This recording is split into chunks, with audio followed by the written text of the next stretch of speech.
নমস্কার। আজকে আলোচনা করব এই মাসের মিডিল অবস্থা থেকে পরের মাসের মিডিল পর্যন্ত, প্রথম দিকটা পর্যন্ত, মিডিল না ঠিক প্রথম দিকটা পর্যন্ত, যেটা আমি প্রত্যেক মাসেই আপনাদের কাছে প্রেজেন্টেশনটা করি। এটা চলছে জুন মাস, অর্থাৎ জুন মাসের 10 তারিখ থেকে জুলাই মাসের 10 তারিখ পর্যন্ত। জুন মাসের মাসিক রাশি বলতে আপনাদের কাছে অবশ্যই প্রেজেন্ট করেছি, কেন মানে মেজর গ্রহ তো ট্রানজিট করেছে, কিন্তু সারাটা মাসের মধ্যেই কিছু না কিছু গ্রহ তার নয় রাশি ট্রানজিট হচ্ছে, না তার নক্ষত্র ট্রানজিট হচ্ছে। কেন আপনি হাত দেখেই বলুন, ফেস রিড করেই বলুন, আর আপনি হরোস্কোপ দেখেই বলুন, আপনাকে সেই গ্রহ রাশির উপর বেস করেই এগোতে হবে। না সূর্য চন্দ্র বা দিন রাত্রি যাই হচ্ছে পুরোটাই গ্রহ রাশির বেস, মানুন আর নাই মানুন, সারা বিশ্বতে এটাই হলো মেন ফ্যাক্টর। তাহলে এই মুহূর্তে আমরা আলোচনা করব জুন মাসের 10 তারিখ থেকে জুলাই মাসের 10 তারিখ পর্যন্ত। জুন মাসের 10 তারিখ থেকে তার মধ্যে গ্রহ রাশির সিচুয়েশন 21 তারিখে যেমনি মঙ্গল তার নিজ রাশি মেষ রাশি ছেড়ে বৃষ রাশিতে প্রবেশ করবে। বুধ 22 তারিখে মিথুন রাশি ছেড়ে কর্কট রাশিতে প্রবেশ করবে। সেখানে অলরেডি বৃহস্পতি, দেবগুরু বৃহস্পতি উচ্চ হয়ে বসে আছে। এরপর শুক্র কিন্তু অলরেডি 8 তারিখে কিন্তু তার গমন করেছে আপনার কর্কট রাশি মিথুন ছেড়ে। এবং সূর্যদেব প্রতি মাসের মতোই এই মাসেও কিন্তু 15 জুন বৃষ রাশি ছেড়ে মিথুন রাশিতে প্রবেশ করবে। সুতরাং এই যে 10 তারিখ থেকে 10 তারিখ এতগুলো গ্রহ তার সিচুয়েশন চেঞ্জ হলো, এবং কর্কট রাশিতে 3 গ্রহের মেলবন্ধন তৈরি হলো, এবং কেতু বসে আছে সিংহ রাশিতে, মানে কুম্ভ রাশিতে বসে আছে রাহু, শনি বসে আছে মীন রাশিতে। এই সিচুয়েশনটা সারাটা মাস বলবো না, 10 to 10 অর্থাৎ 10ই জুন টু 10ই জুলাই আপনাদের কেমন যাবে।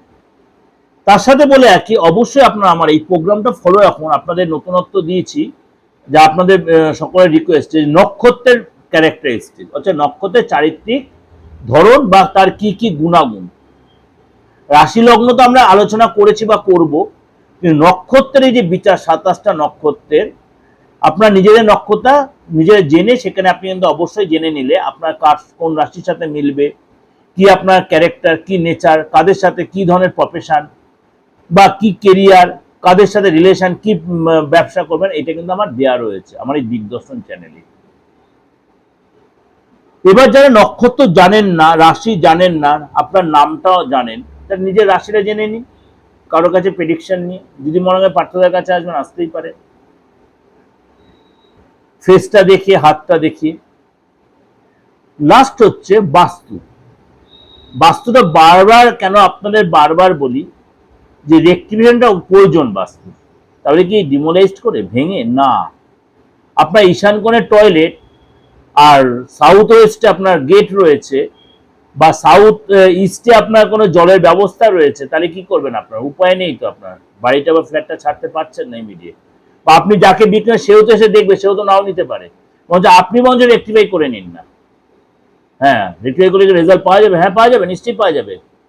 এখন অ্যাস্ট্রোই অনেক উন্নত হয়ে গেছে, অ্যাস্ট্রোইটা অনেক উন্নত হয়ে গেছে, যেমনি মানে আপনার চিকিৎসা শাস্ত্র অনেক উন্নত হয়েছে, অ্যাস্ট্রোইটা অনেক উন্নত হয়েছে।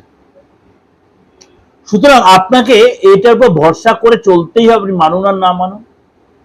ভরসা যদি করতে পারেন তাহলে আপনি ডেভেলপও পাবেন। চলুন তাহলে আলোচনা করে আজকে আপনার রাশি কি বলছে, গো রাশির উপর সিচুয়েশন বেস করে। কর্কট রাশি আপনার রাশিতেই কিন্তু একাধিক গ্রহের সঞ্চার হবে, অর্থাৎ বৃহস্পতি আপনার রাশিতেই রয়েছে, সেখানে শুক্র মহারাজ বসবে, অর্থাৎ সেখানে 10 তারিখ পর আপনার শুক্র বৃহস্পতি কম্বিনেশন তৈরি হবে, আপনার যথেষ্ট ভালো হবে। আপনার কোনো নতুন কোনো ইলেকট্রনিক্স আইটেম কিনবেন, ইলেকট্রনিক আইটেমের প্রতি আপনার ইন্টারেস্ট বাড়বে, মোবাইল কেনা বলুন, ল্যাপটপ কেনা বলুন, বা কোনো ইলেকট্রিক ফ্যামিলির কোনো ইলেকট্রনিক আইটেম কিনলে তার পেছনে খরচ হবে। এবং শরীর স্বাস্থ্য আগের থেকে ঠিক কিন্তু আপনার চিড়চিড়ে মেজাজ হবে, চিড়চিড়ে মেজাজটা আপনার কন্ট্রোল রাখতে হবে। এই সময় কিন্তু আপনার বাবা মার থেকে কোনো হেল্প পাবেন, ইনভেস্ট থেকে আপনার ইনকাম লাভ হবে, সম্পত্তিগত প্রবলেম যেগুলো সেক্ষেত্রে আপনি বেরিয়ে আসতে পারবেন। এই সময় কিন্তু আপনার নেগেটিভ ভাইব্রেশন অনেকটাই কেটে যাবে। এই সময় কিন্তু আপনার ঘুমটা একটু কম হতে পারে, আপনার সকালবেলা হয়তো দেখালো অনেক তাড়াতাড়ি আপনার ঘুম ভেঙে গেল, সন্তানের সাথে সম্পর্ক ভালো হবে কিন্তু সন্তানের পেটের প্রবলেম হতে পারে। এই সময় কিন্তু আপনার মানে সন্তানের কেরিয়ার প্রতি যথেষ্ট আপনার উন্নতি হবে। এবং আপনার মানে অবিবাহিত যদি আপনি যারা আছেন কর্কট রাশিতে, আপনার বিয়ের যোগাযোগ তৈরি হবে, বা যারা বিবাহিত রয়েছেন আপনার পার্টনারের সুসম্পর্ক তৈরি হবে, পার্টনার কোথাও ঘুরতে প্ল্যান করবে, পার্টনারের কাছ থেকে নতুন কোনো গুড নিউজ পেতে পার্টনার নতুন কাজে জয়েন করতে পারে। এবং আপনার কিন্তু এসব শত্রু দমন হবে, ভাগ্য আপনাকে যত সাপোর্ট দেবে। এবং আপনার কিন্তু ফ্যামিলির সাথে কোথাও ঘুরতে যাওয়া, কোনো আধ্যাত্মিক চেতনা বাড়বে, বন্ধু বান্ধবের সাথে ফ্যামিলির সাথে সম্পর্ক ভালো হবে, দাম্পত্য জীবনটা ভালো হবে, ব্যবসা যারা ডেভেলপ করবে, বিশেষ করে আপনার 20 তারিখ পর্যন্ত তার ব্যবসা যত 21 তারিখ যখন মঙ্গল তার বিশ্বরাশিতে ট্রানজিট করবে তখন ব্যবসায় একটু সতর্ক থাকবে, ইনভেস্টর সতর্ক, ব্যবসায় কিন্তু তাড়াহুড়া করবেন না। এই সময় কিন্তু ব্যবসায় আপনার লস হতে পারে, ব্রেকডাউন হতে পারে, আপনার ওয়ার্কার আপনাকে চাপে রাখতে হবে আপ টু 10 তারিখ, অর্থাৎ 21 তারিখে মঙ্গল ট্রানজিট আপনাকে ব্যবসায় সতর্ক থাকতে হবে। দাম্পত্য জীবনেও কিন্তু আপনাকে ব্যবসার ক্ষেত্রে দাম্পত্য জীবন আপনার পার্টনার যদি ব্যবসা করে সেখানে পার্টনার শরীর নিয়ে, পার্টনার ব্যবসা নিয়ে সতর্ক থাকতে হবে, পার্টনার একটু চিৎচা মেজাজের ক্ষেত্রে হতে হবে।